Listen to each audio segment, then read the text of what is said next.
Welcome to the Sundance Film Festival. I'm Zach with Art and Amanda. We're about midway through, maybe even a little more at this point. So we wanted to hit you guys with a couple of recommendations, but rather than just recommending the big movies with famous movie stars that you've heard of, we're going to recommend our favorite movie of the fest so far that has no big name celebrity actors in it. Gonna argue a little bit about the definition of celebrity actor, but no big names, no ones that are trending on Twitter right now. Yeah, that's fair. So, Art, why don't you start us off with what are the movies, or maybe number one movie you would recommend that's not a big name movie from Sundance?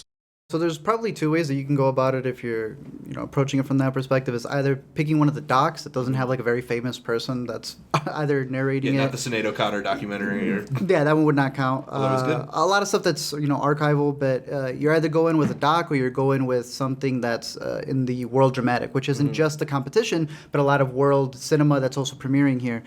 For me, probably my favorite doc, if you don't count the narrator, which I wouldn't consider her a big blockbuster hit, but Miranda July does narrate Fire of Love, which maybe they're considered celebrities in some sense.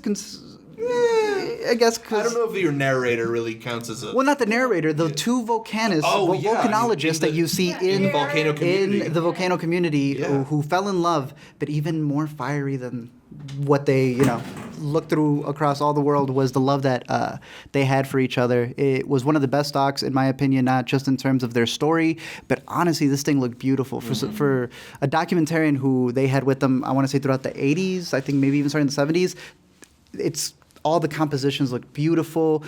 You're following them throughout some of the craziest discoveries that we've seen with volcanoes. We literally paused just to see what the closest volcano was here in Utah, and it's a little too close. Well, first Zach didn't think there were any volcanoes in the continental United States. And I was like, is it Yellowstone just waiting to go up? I think maybe the biggest recommendation you can make for this movie is it made me immediately want to go visit the nearest volcano, and you want to run away from all of them. Complete opposite way. But no, I would highly recommend that documentary. I think it's a fascinating look not only at their relationship at volcanoes, but just the passion that these two had. Mm-hmm. That's one that sometimes crosses over the line of when are you too passionate about something? And National Geographic just picked that film up, so they said they're going to put that one in theaters too, so I wouldn't be surprised if it ends up making an Oscar run. Nice. Would be cool if it ended up winning documentary here, but it's a great recommendation. Amanda, what about you? What would you recommend? My recommendation is Girl Picture, which is a really bad title. The original title is Girls, Girls, Girls, which is much better. But it's honestly, it's another one of those ones I really like. It's kind of like people in their like mid-20s trying to figure out what they're doing in life.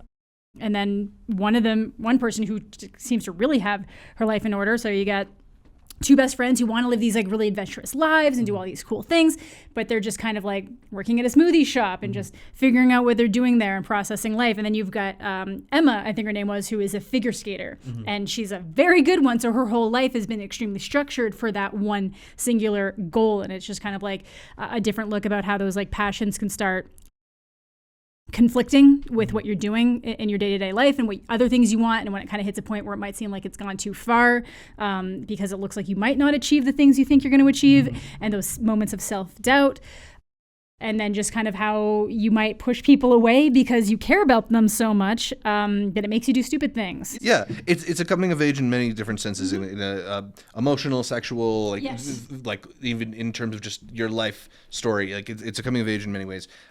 And I think it's just really enjoyable seeing all these girls going through this, and it's a charming cast of characters. It's really fun. Yeah, and they all kind of like all three of the main girls have their own like struggles and conflicts and personalities and things and issues that they're going through. And it was just like a really strong friendship too. Like even when they kind of get to a point where they're like just like really angry and screaming at each other, they instantly just kind of pull it back together.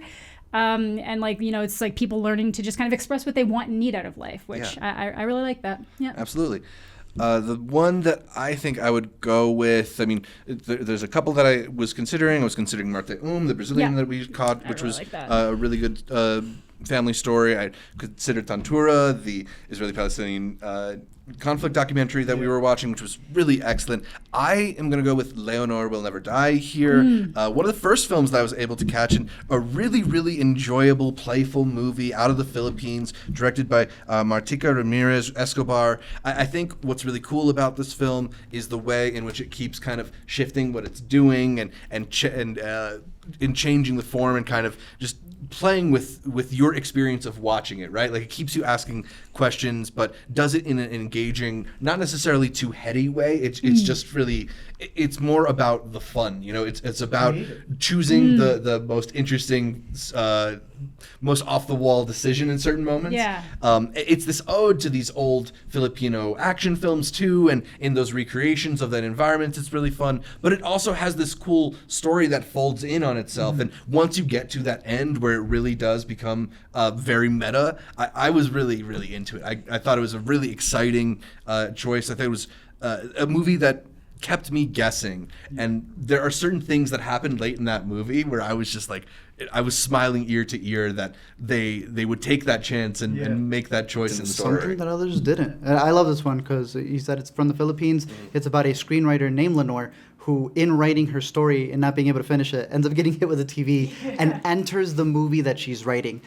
All of the meta movies that we've been getting from Hollywood just this past year in 2021, every single movie that stopped to tell you, hey, we're meta, so we're going to do the thing because we just told you we're going to do the thing, so now that's our excuse for it. This movie went the route that those movies could have in any way, shape, or form.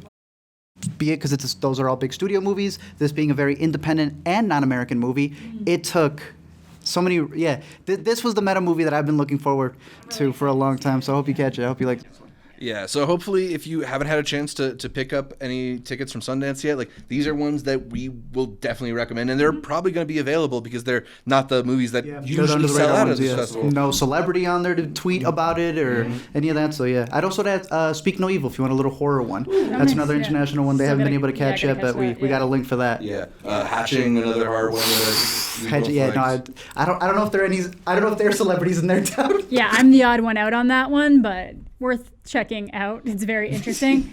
I mean, it's satisfying if you're looking for like the creature horror True. thing. Puppetry, But no, so that works. Yeah. It's a good amount. Yeah, and then we liked stuff like Emergency. We liked stuff like Something in the Dirt. Maybe debate about whether or not they're full-on celebrities. Siler is a celebrity. Okay, that's fine. Either way, We Met in VR. Another great one. Oh yeah, great Dogs. documentary. That's a good one where literally you have no celebrities in there. Complete opposite. Nice. So a really good slate to pick from. And plenty to still catch up on if you haven't seen a movie from Sundance yet. So still some time. Lots of good movies to catch.